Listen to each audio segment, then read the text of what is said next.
अर्हन्तो भगवन्त इन्द्रमहिता सिद्धाश्च सिद्धिस्थिता आचार्याजिनशासनो नथिकरा पूजा उपाध्यायका श्री सिद्धांत सुपाटका मुनिवरा रत्नत्रयाराधका पंचेते परमेष्टिनं प्रतिदिनं कुर्वन्तु नो मङ्गलं कुर्वन्तु नो मङ्गलम् सकलमङ्गल परमकमला केलिमञ्जुलमन्दिरं भवकोटिसञ्चितपापनाशन नमो नवपदजयकरम् अरिहन्त सिद्ध आचार्य उपाध्याय साधु दर्शन सुखकरं वरज्ञान पद चारित्र तप ये नमो नवपद जयकरं नमो नवपद जयकरं। शासनपति श्रवण भगवान महावीर स्वामी के पावन श्री चरणों में अनंत अनंत आस्था से वंदन। जन जन के आस्था केंद्र आचार्य सम्राट गुरुदेव पूज्य श्री आनंद ऋषि जी महाराज साहब, गुरुदेव पूज्य डॉक्टर धर्मशिला जी महाराज साहब, तपस्वी रत्न पूज्य किशन मुनि जी महाराज साहब के पावन स्मृति में शतशः अभिवादन। वर्तमान आचार्य प्रवर पूज्य डॉक्टर शिव मुनि जी महाराज साहब, युवाचार्य महेंद्र ऋषि जी महाराज साहब, महाराष्ट्र प्रवर्तक पूज्य श्री कुंदन ऋषि जी महाराज साहब, अनंत उपकारी ज्ञानदाता गुरनी मैया पूज्य डॉक्टर पुण्यशिला जी महाराज साहब के पावन श्री चरणों में त्रिवार अनंत अनंत वंदन। श्रीपाल चरित्र का आज अंतिम दिन और आयम्बिल ओली का भी आज अंतिम दिवस। कल हमने श्रीपाल चरित्र में देखा कि अब श्रीपाल कुंवर ऐसे एक टास्क को सॉल्व करने के लिए जाने की इच्छा कर रहे हैं जहाँ पर एक राजकुमारी की 5 सखियाँ और उनके 6 सवाल, जो भी यह सवालों के जवाब देगा वह जो कन्या है राजकुमारी, उसका विवाह वो उनके साथ विवाह करेगी और जिसके साथ यह राजकन्या विवाह करेगी उसी के साथ यह 5 रानियाँ भी 5 सखियाँ भी जाएगी।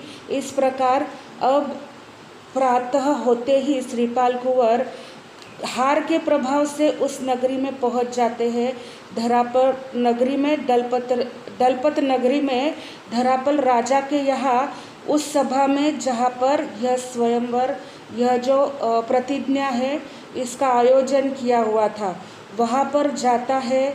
श्रीपाल कुंवर के अद्वितीय रूप को देखकर राजकुमारी तथा उसकी सखियाँ विचार करती है कि अब इस व्यक्ति से, इस राजकुमार से अपनी प्रतिज्ञा पूर्ण होगी, ऐसा लग रहा है। अब श्रीपाल कुंवर भी सभा के बीच में जाता है और वहाँ पर एक पुतली रख देता है और पुतली के सर पर, मस्तक पर हाथ रखकर उस पुतली को आदेश देता है कि इन रानियों की, इन सखियों की जो भी शंकाएं हैं, जो भी सवाल है, उनका तुम समाधान करो। इस प्रकार वह पुतली को कह देता है। फिर पहली सखी पंडिता सामने आती है और वह अपना प्रश्न रखती है कि मन वांछित मिलता है।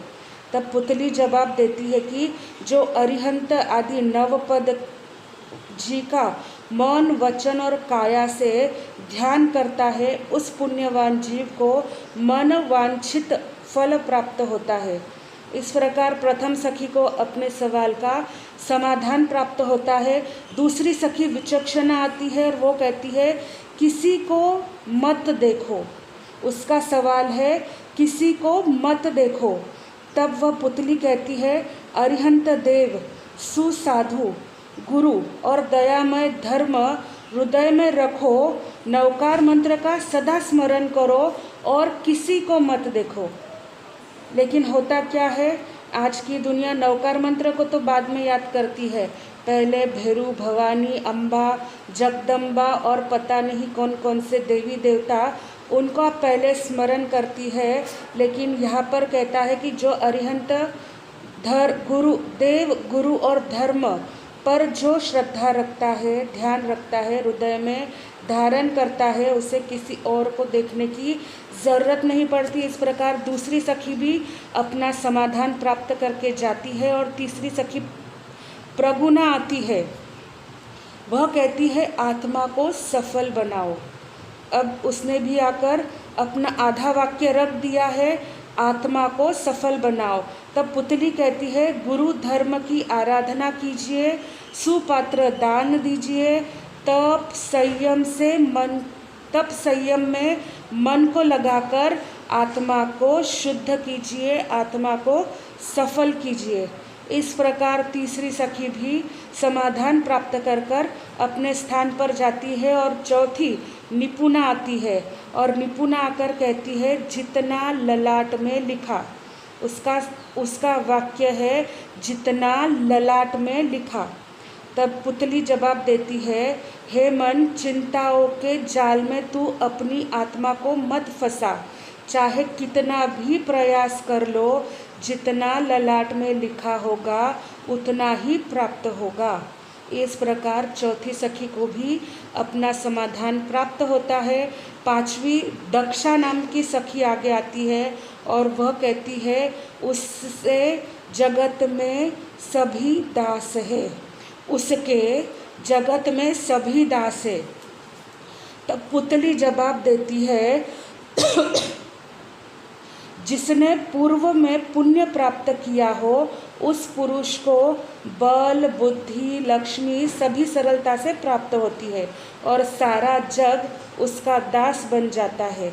इस प्रकार पांचवी सखी को भी अपना समाधान प्राप्त हो जाता है।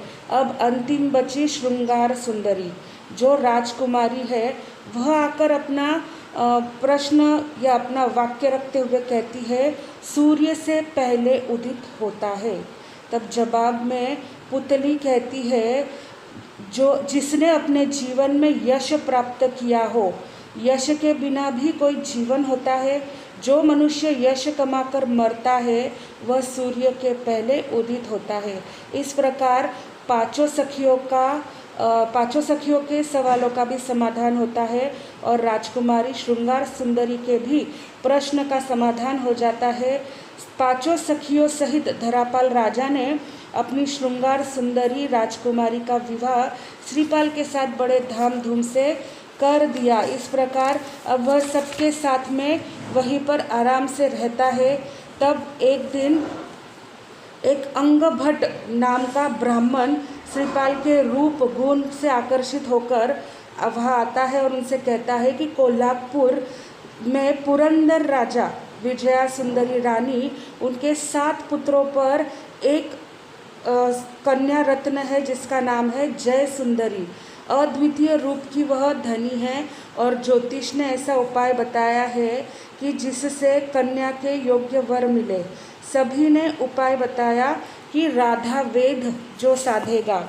अब राधा वेद, यह जो कन्या है उसने अपने गुरुजी से राधा वेद के बारे में जाना था, तो उसने भी ऐसे ही विचार किया कि योग्य पुरुष के लिए जो राधा वेद साधेगा वही मेरा वर होगा। ऐसे योग्य पुरुष के लिए उसने कहा था। पिता ने भी राजकुमारी की बात मानी और राधा वेद का आयोजन सभा मंडप में किया। यह राधा वेद ऐसे होता है कि एक स्तंभ के ऊपर 8 चक्र होते हैं, 4 दाएं बाजू घूमते हैं और 4 बाएं बाजू घूमते हैं। उसके बीच में एक छिद्र होता है, उसके ऊपर एक लकड़ी पर पुतली है, उसका नाम है राधा।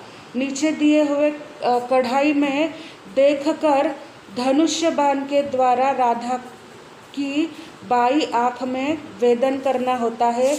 यह है राधा वेद।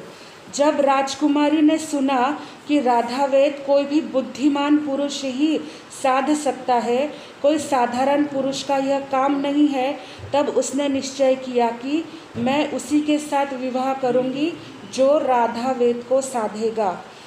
बहुत से राजकुमार आए, उन्होंने प्रयत्न किया, लेकिन किसी से भी यह राधावेद साध्य नहीं हो सका। तो हे श्रीपाल, मुझे आपसे आशा है, आप राधावेद साध सकते हो, ऐसा यह ब्राह्मण श्रीपाल से कहता है।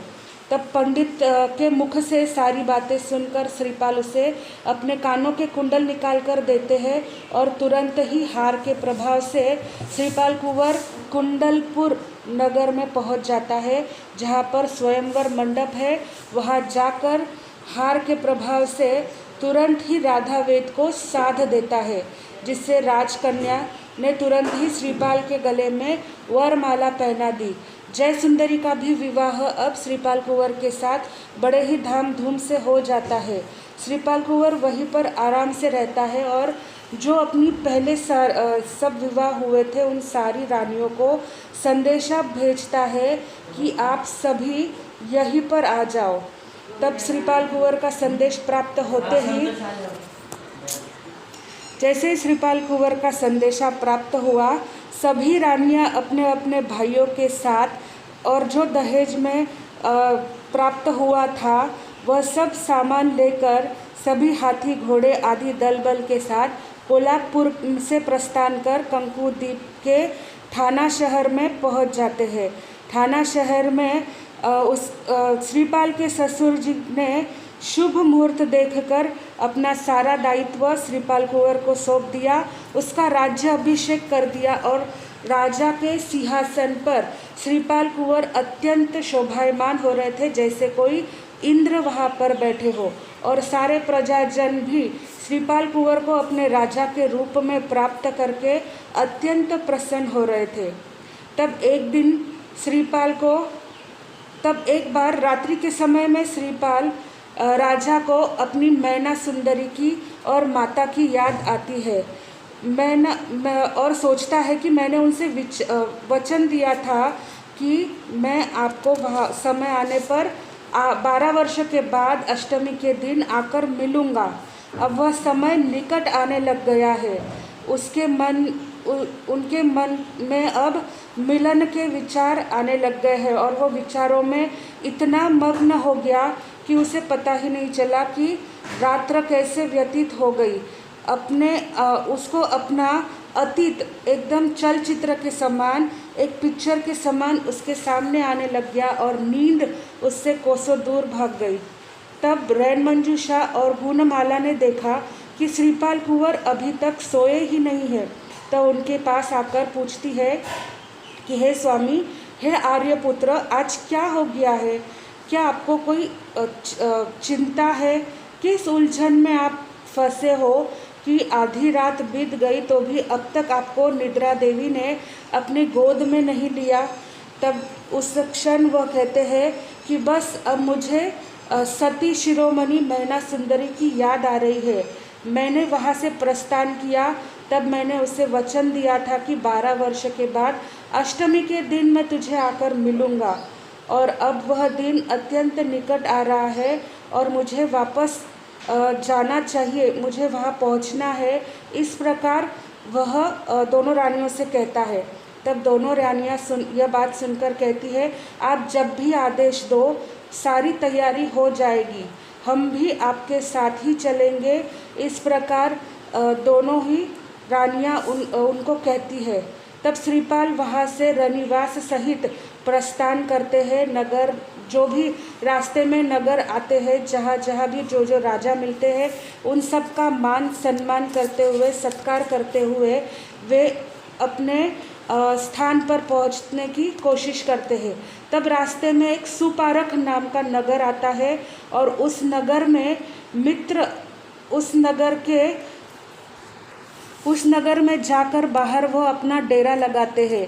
तब वह अपने मंत्री से पूछते हैं कि यहाँ के जो राजा है वह हमारे अगवानी करने क्यों नहीं आए? तब मंत्री कहता है कि यहाँ इस नगरी के राजा महासेन है और तारा उनकी पटरानी है। तिलक सुंदरी उनकी एकमात्र कन्या है जो अप्सरा के समान सुंदर है, पर दुर्भाग्यवश उसे विषैले सर्प ने दंश लिया है और उसी के उपचार के लिए सभी परिजन आदि उसी में लगे हैं। इसलिए आपका स्वागत करने के लिए राजा यहाँ पर उपस्थित नहीं हुए। जब श्रीपाल ने इतनी बात सुनी तो वह तुरंत ही अपने घोड़े पर बैठ गया और मंत्री से कहा, मेरे साथ चलो, जहाँ पर वह राजकुमारी है मुझे शीघ्रता से वहाँ लेकर चलो। मैं उसके उपचार की कोशिश करना चाहता हूँ। तब वह घोड़े पर सवार होकर नगर की ओर जाने लगते हैं और उसी समय एक शव को लेकर सभी लोग श्मशान की ओर नगरवासी जा रहे हैं। वे भी राजा श्रीपाल कुंवर मंत्री के साथ वहीं पहुंचते हैं और राजा को अपनी सारी पहचान देते हैं और उनसे आज्ञा मांगते हैं कि मैं इसकी चिकित्सा करूं। और फिर तुरंत ही वह हार को अभिमंत्रित करके उसके पानी को उस तिलक सुंदरी पर छिटकता है और जैसे ही वह पानी उसके शरीर पर आता है, गिरता है, तो वह तुरंत ही चेतना में आ जाती है। सारे नगर जन आदि आश्चर्यचकित होकर इस चमत्कार को देखते हैं और सभी श्रीपाल की जय जयकार करने लग जाते हैं। उपकारी दयालु पुरुष की सभी लोग जय जयकार करते हैं। तब राजा भी उस कन्या तिलक सुंदरी को कहते हैं, यह जो श्रीपाल कुंवर है, इन्होंने तुम्हारे पर दया की है, तुम्हारी जान बचाई है। उसे देखकर तिलक सुंदरी भी मोहित हो जाती है और महासेन राजा की आज्ञा से दोनों का उसी समय विवाह हो जाता है, पानी ग्रहण हो जाता है। चारों ओर प्रसन्नता का वातावरण होता है और श्रीपाल अब नौवा विवाह करके सभी नवपद जी का और जैन धर्म का जय जयकार करते हैं। इस प्रकार श्रीपाल का अब नौवा विवाह हो जाता है। इस प्रकार अब आगे श्रीपाल चरित्र में क्या आता है हम देखेंगे। श्रीपाल नरेश्वर समर्यो परमेष्टि नवपद प्रेम से। श्रीपाल नरेश्वर समर्यो परमेष्टि नवपद प्रेम से। उत्कंठित हुए मात मिलन को करी सवारी तैयार। हय गजरथ भंड मणि कांचन को, हय गजरथ भंड मणि कांचन शस्त्र वस्त्र सब लारी हो। श्रीपाल नरेश्वर समर्यो परमेष्टि नवपद प्रेम से। अब श्रीपाल कुंवर को तो मातृमिलन की उत्कंठा, उत्कृष्ट भाव, तीव्र भाव हो रहे हैं और वह अपने माता को मिलने के लिए अपनी सारी सवारी तैयार कर लेते हैं। जितना भी धन, वैभव, द्विपद, चौपद, सोना चांदी, हीरे माणिक, लाल आदि तथा चारों प्रकार की सेना साथ लेकर 8 पत्नियों के साथ नवमी मैना सुंदरी, जो कि पहली है लेकिन अभी उन्होंने नवमी कहा है, को मिलने के लिए श्रीपाल उमंग के साथ चल पड़ते हैं। जहाँ जहाँ भी जा रहे हैं वहाँ सब राजा श्रीपाल नरेश का सम्मान करते हैं, उसका यश गाते हैं और वह इस प्रकार अब मालव देश में पहुँच जाते हैं। मालव देश में जैसे ही वह पहुँचे हैं, सारे ओर से सैनिकों ने उस उज्जैनी नगरी को घेर लिया है। तो मालव नरेश को अब चिंता हो गई कि न जाने कौन शत्रु राजा यहाँ पर चढ़ाई करके आया, इसलिए उसने भयभीत होकर गढ़ के दरवाजे बंद कर लिए और दैनिक सामग्री जितनी भी ज़रूरत है उतनी सब अंदर ही उसने उसका प्रबंध कर लिया है। और श्रीपाल कुंवर के सारे सैनिक उज्जैनी नगरी को घेर लेते हैं, जैसे चंदन के वृक्ष को सर्प घेर लेता है। अब 12 वर्ष के बाद आज सप्तमी का दिन था। श्रीपाल भी हार के प्रभाव से माता के भवन के पास पहुंच जाते हैं और विचार करते हैं कि यहाँ बाहर से ही मैं अंदर का वातावरण जानूं।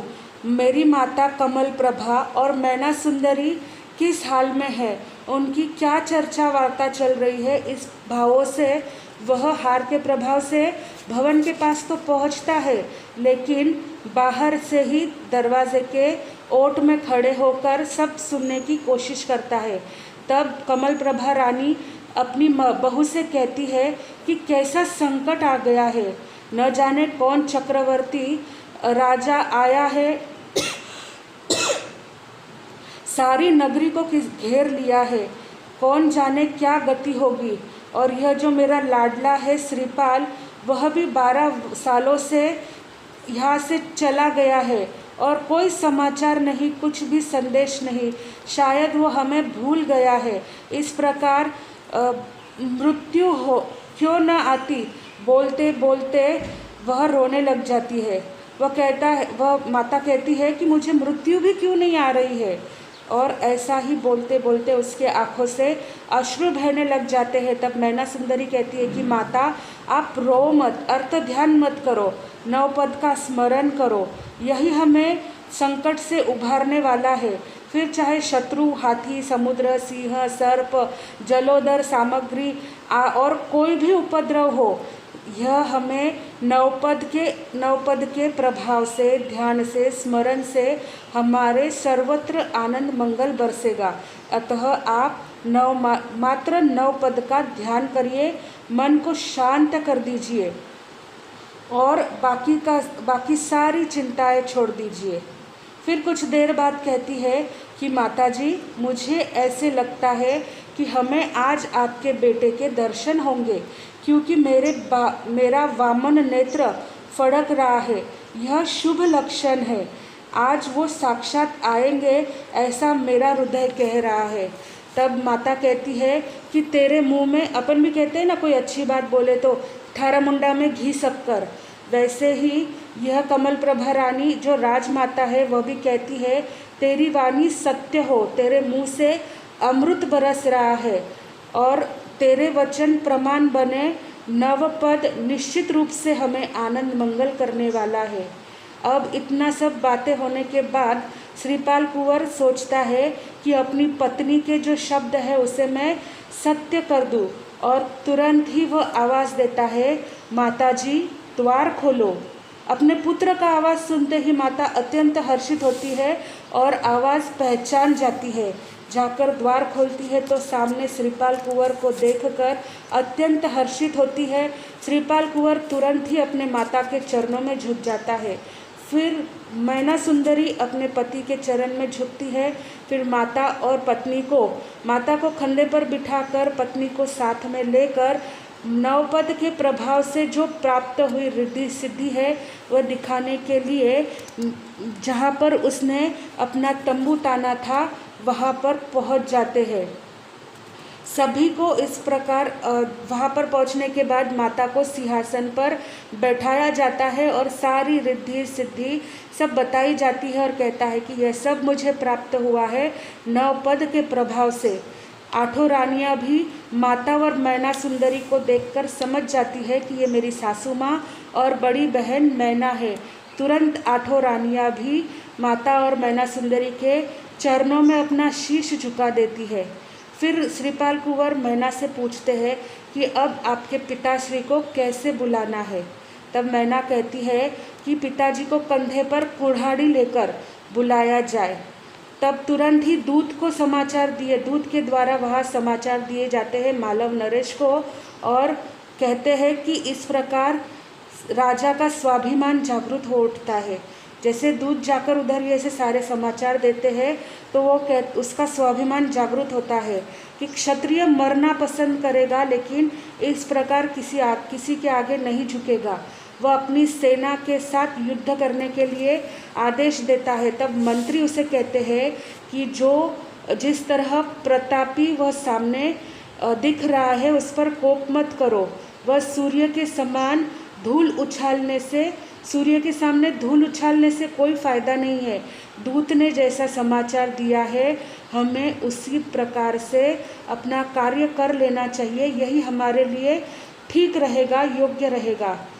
राजा को भी यह बात मंत्री की जचती है और वह तुरंत ही कुल्हाड़ी लेकर दूत के पीछे वहाँ पर पहुँचते हैं। जैसे ही अपने ससुर को इस रूप में आकर आता देखते हैं तो दौड़कर श्रीपाल उनके पास पहुँचता है, उन्हें सारे अलंकारों से आभूषित कर कर मान सम्मान के साथ सभा के बीच में सिंहासन पर बिठाता है। तब मैना सुंदरी आगे आकर कहती है, देखिए पिताजी, यह आपके जवाई है। आपने मुझे कुश्ती के साथ परनाया था, कुश्ती को ढूंढकर मेरे पति बनाए थे, लेकिन आज उनके भाग्य देखो, वह आज कहाँ से कहाँ पहुँच गए हैं। पिताजी ने भी उस गुण खान उस श्रीपाल कुंवर को देखकर अपने किए हुए कृत्य के लिए क्षमा याचना करते हैं, माफ़ी मांगते हैं और कहते हैं कि आप तो अनंत गुणों की खान है। इस प्रकार वह भी राजा भी, मैना सुंदरी के पिता भी समझते हैं कि जो भी है वह सब कर्माधीन है, कोई किसी को सुख दुख नहीं दे सकता। जो जिसके कर्म में लिखा है वह वैसे ही होने वाला है। इस प्रकार सभी जन नवपद की महिमा को समझते हैं और श्रीपाल भी कहते हैं कि यह सब नवपद की ही कृपा है, क्योंकि मनुष्य की इतनी शक्ति कहाँ कि वह यह सब कुछ प्राप्त करे। अगर चक्रवर्ती को भी चक्रवर्ती पद प्राप्त करना होता है तो उसे 13 तेले की आराधना करनी पड़ती है, तब जाकर उसे चक्रवर्ती पद प्राप्त होता है। हर एक इंसान को धर्म की नाव में तो बैठना ही पड़ता है। ऐसा सब चर्चा वार्ता चलती है।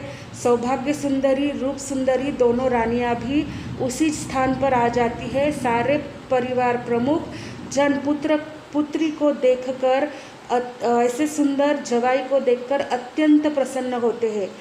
बहुत ही प्रसन्नता का, खुशी का वातावरण होता है।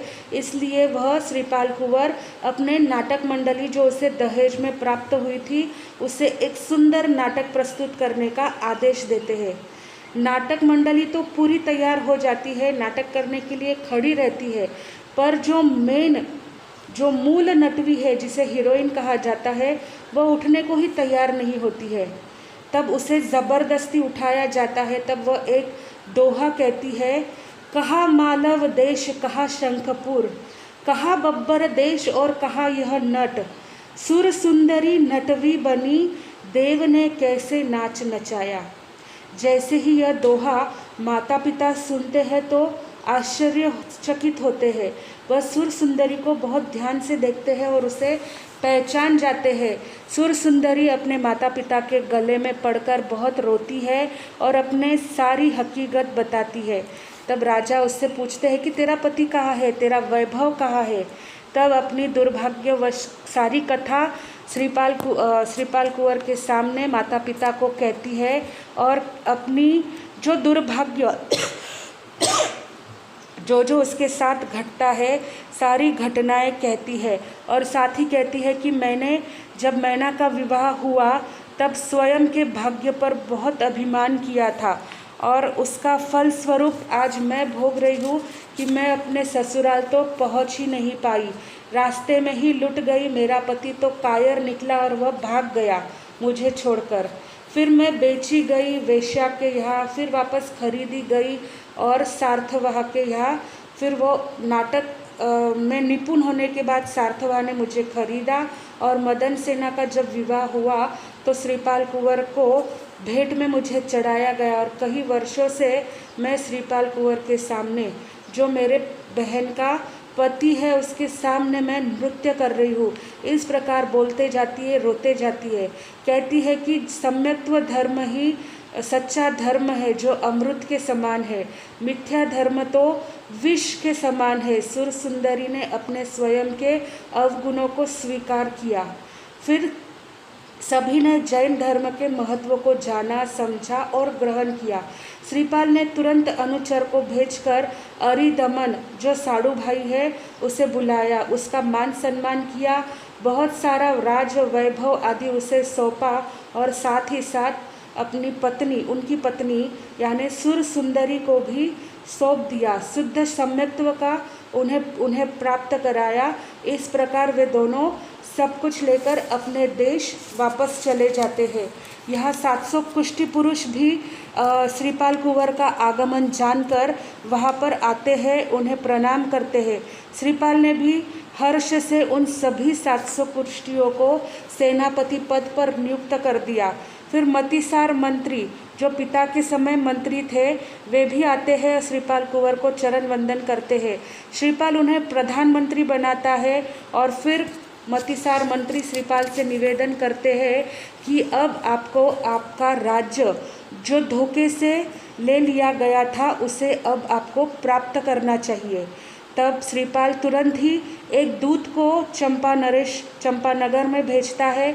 वह अपने वीर दमन राजा वह राज्य कर रहे थे, वह उनको कहने के लिए भेजता है कि अब श्रीपाल कुंवर को आपने अकेले ही विद्या अध्ययन कला सीखने के लिए भेजे थे, तो अब श्रीपाल महाराज कला सीख कर अपने सैन्य बल के साथ आ गया है। अब आपकी वृद्ध अवस्था है, राज्य कार्य अच्छी तरह से संभाल नहीं सकते, अतः आप राज्य संचालन के भार को दूर करने के लिए श्रीपाल कुंवर आ गए हैं, जो सुमेरु पर्वत के समान है। उनका बल, उनके जैसा प्रतापी पुरुष इस पृथ्वी पर और कोई नहीं है। इस प्रकार दूत ने समाचार दिए। तब वीर दमन दूत से कहता है कि तू चला जा यहाँ से, वह श्रीपाल कुंवर मेरा कोई नहीं लगता, वह सिर्फ और सिर्फ मेरा दुश्मन है। मैं सैन्य बल के साथ युद्ध करने के लिए आ रहा हूँ। जिसके हाथ में तलवार होती है उसी का राज्य होता है, जो युद्ध में जीतेगा उसी की यह भूमि होगी। इस प्रकार दूत को समाचार देकर पुनः भेज देते हैं। श्रीपाल दूत की सारी बातें सुनकर सैनिकों को आदेश देता है, तुरंत युद्ध की तैयारी होती है। चंपा को जल्द से जल्द चारों ओर से घेर लिया जाता है। घमासान युद्ध होता है।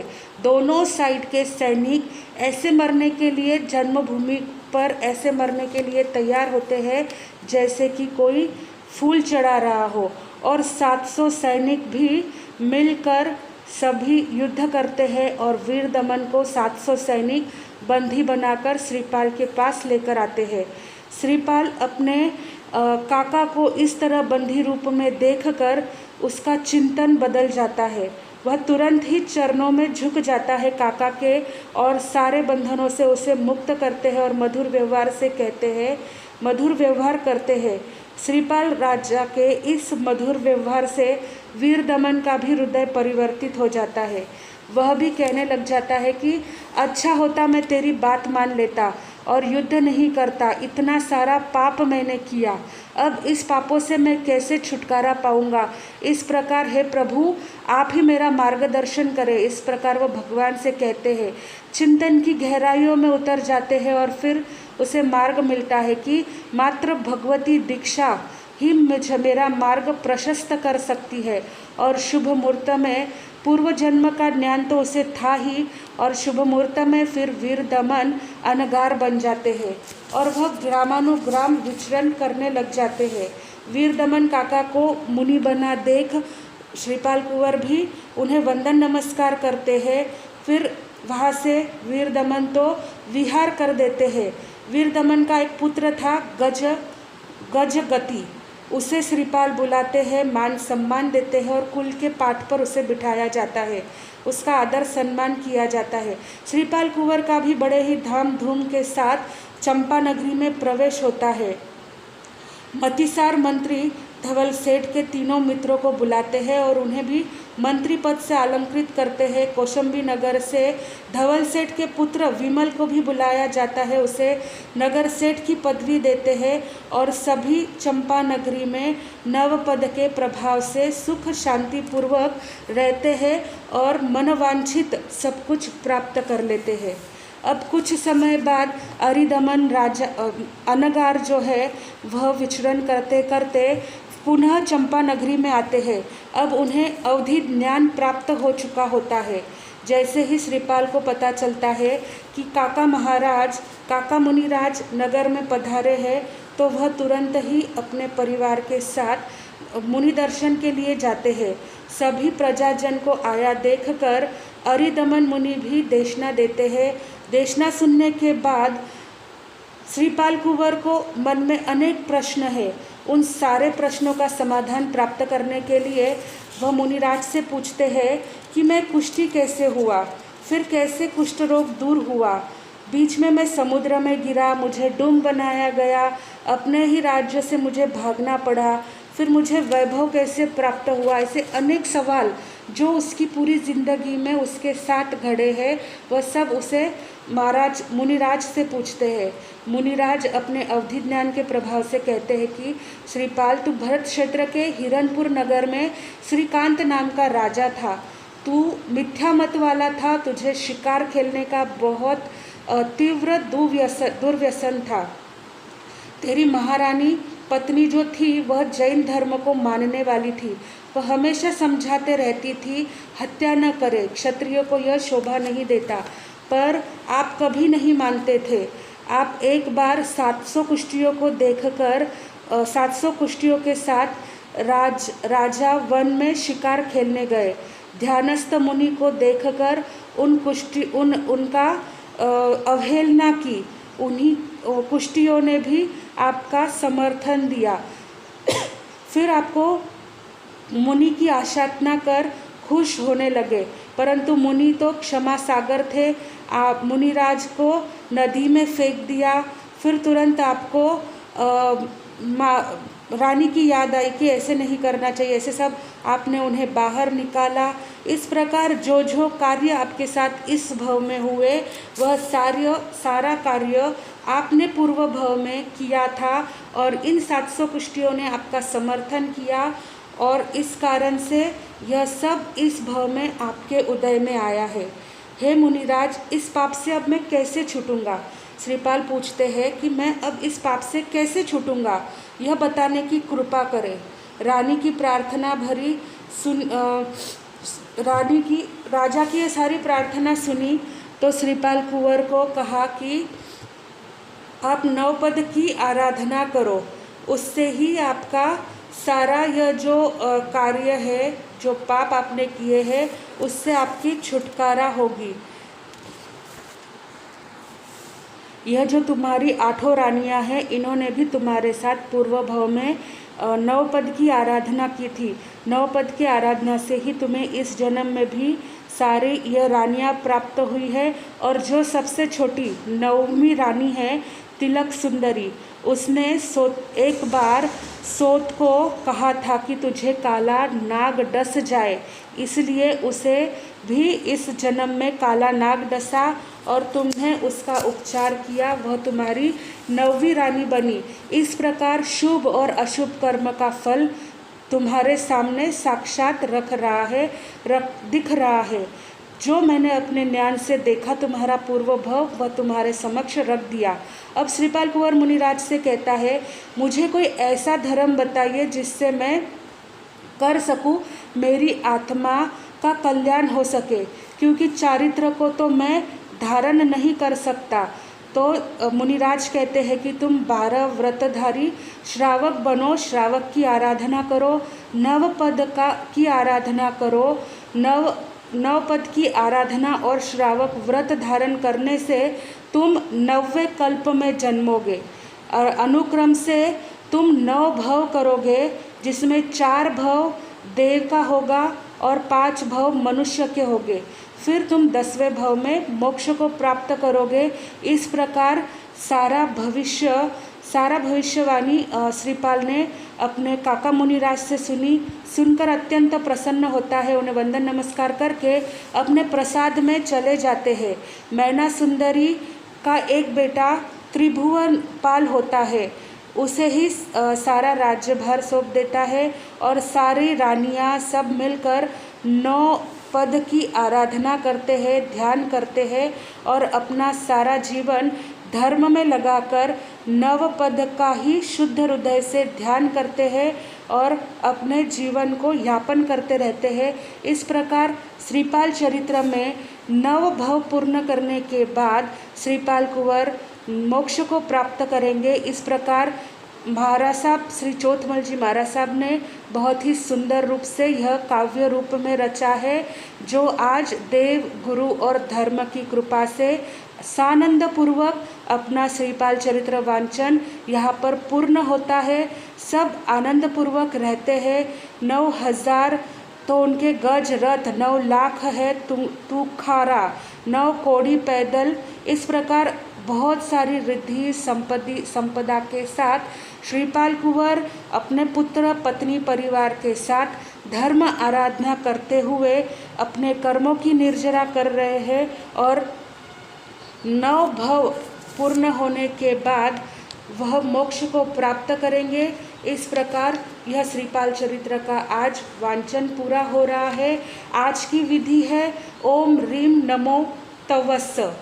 यह आज की 21 माला गिनना है आपको और तवस्स पद का गुण है 50, तो आपको 50 लोगस्स, 50 नमोथुनंग, 50 गुरुवंदना।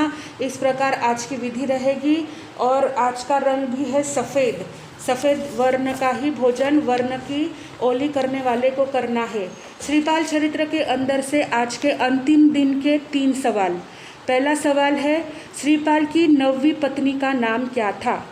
9वीं पत्नी का नाम क्या था श्रीपाल कुंवर के? यह पहला प्रश्न है। दूसरा प्रश्न, श्रीपाल कितने भव करके मोक्ष में जाएंगे? श्रीपाल कितने भव करके मोक्ष में जाएंगे? और तीसरा सवाल है, वीर दमन मुनि को कौन सा ज्ञान प्राप्त हुआ था? वीर दमन मुनि को कौन सा ज्ञान प्राप्त हुआ था? यह तीसरा सवाल। आपको फॉर्मेट रूप में 6 सवाल आएंगे। श्रीपाल चरित्र के 3, जो आज अंतिम दिन रहेगा, कल से 3 सवाल ही रहेंगे और आज श्रीपाल चरित्र के 3 और बड़ी साधु वंदना के 3। इस प्रकार 6 सवालों के जवाब फॉर्मेट रूप में आपको देना है और सबमिट करना है। 9 दिन तक शास्त्र के अनुसार, शासन गुरु गुरनी के अनुसार जिन शासन के विपरीत कुछ भी कहने में आया हो, कोई अविनय आशात ना हुई हो, अधिक विपरीत कहा गया हो, तो देव गुरु धर्म की साक्षी से आज आलोचना करते हैं, बारंबार मिच्छामि दुक्कडम करते हैं। आप सभी ने श्रीपाल चरित्र आनंद पूर्वक सुना, इसलिए आप सभी की आत्मा को भी बहुत बहुत साधुवाद। बोलो भगवान महावीर स्वामी की जय।